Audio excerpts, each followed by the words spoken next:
Thanks so much for your time. You wanted this to happen about a month ago. It's finally going to happen on the 1st of December. Could you have done with these workers and migrants in the last month? We certainly could have. The job vacancies in New South Wales are about 50%, which is huge.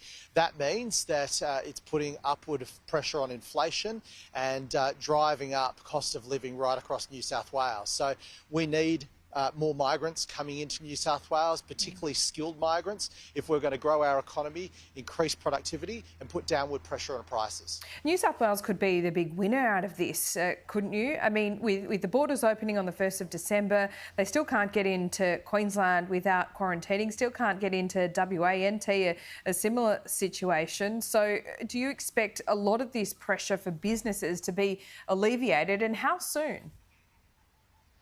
We do think it'll go some way to alleviating pressure on businesses, but we'd like to see the Commonwealth be more ambitious with their plans.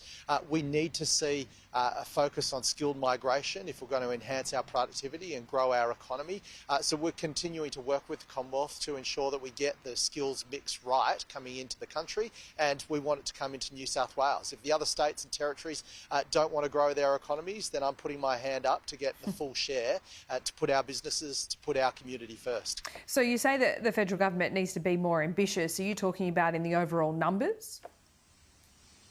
In the overall numbers and the overall mix of immigrants that come into the country. We know that we've got some huge pressures on skilled labour in some industries, in particular medical, IT, law, business, a whole range of things. So we'd really like to see the Commonwealth Government be more ambitious in targeting skilled migration in those industries. We know that that's good for the economy, and we know that's good for prices in New South Wales. We want to keep them down, keep real wages growing, and inflationary pressure undermines that. Okay, so it's a 200,000 total figure. What would you want to see that at? Look, we need to work through those details, but we want them to be more ambitious in the total number and in the mix that we're targeting into the country. Obviously, we need unskilled labour as well, our fruit pickers, baristas, things like that, but we need to be targeting our skills at those industries that are facing huge labour shortages at the moment. As I said, the job vacancies in New South Wales is today at about 50%. That's a huge labour shortfall. It's putting enormous pressure on our businesses, and ultimately it will see an increase in prices, which we don't want to see happen here in New South Wales. Your government ruled out further privatisation before the last election. Now you're saying you're going to need to do further privatisations, further sales. Is the budget really in such bad shape? Well, we face some huge challenges here. We've spent about $50 billion in health and economic support to get us through the COVID pandemic. Now that's not been just an expenditure, it's been an investment, and we're already seeing the benefits of that investment with business confidence in New South Wales, the highest that it's ever been, and also the highest anywhere in the country. So that investment that we made in our economy is paying back, and we expect to be growing our economy and bouncing back better on the other side of this. That said, we need to manage our finances responsibly, and we'll look at a number of ways to do that. Asset recycling has been a key part of our success here in New South Wales. Obviously, we've created enormous value through our assets, which we've then invested into new assets, new roads, new rail projects, new infrastructure. We've transformed this state. So we're going to be looking at the things that have worked in the past, but also look to build a stronger future. And obviously, asset recycling has a role to play. So how much are you looking to raise? Look, we need to make prudent investment decisions that are in the interest of the people of this state.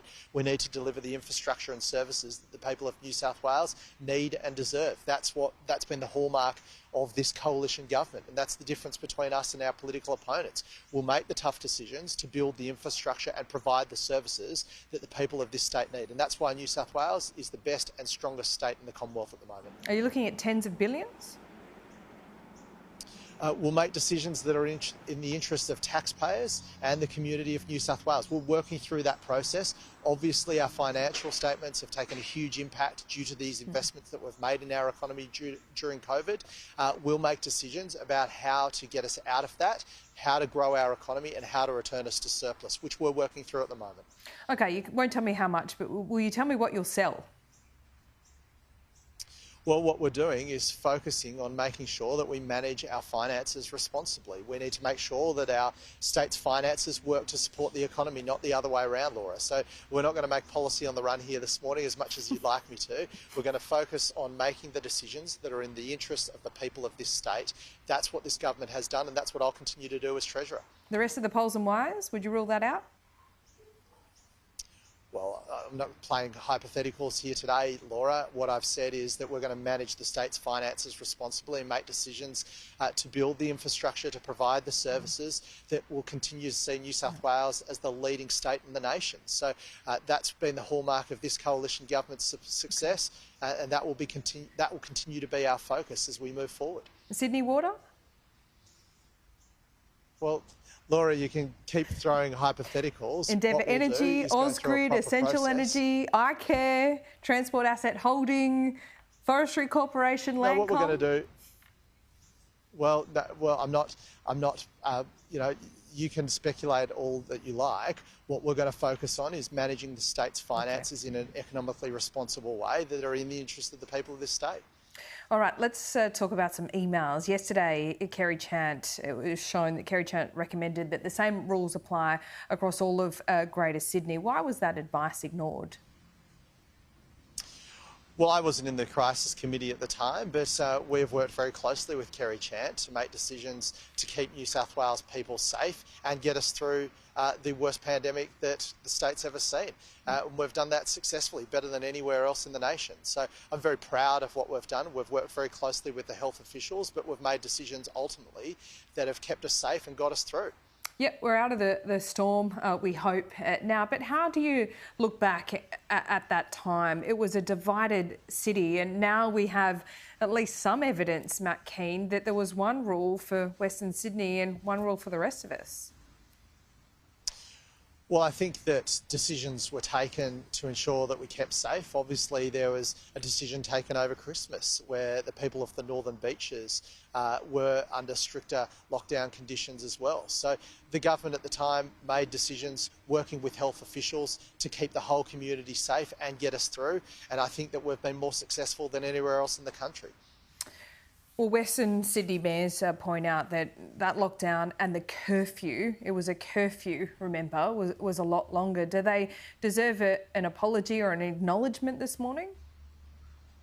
Well, no one has done more to keep not only New South Wales safe, but the whole country safe than the people of Western Sydney. They made enormous sacrifices that bought us time to get our vaccination rates up. And that's about ensuring that we are going to be able to handle any further outbreaks and not going to see the loss of life that we've seen overseas. So no one deserves more credit for the situation our state and our country finds ourselves in at the moment than the people of Western Sydney. Just quickly, what do you make of this debate and this kind of Squid Game situation in Canberra about vaccine mandates? Do you think the Prime Minister has just tacitly supported them anyway?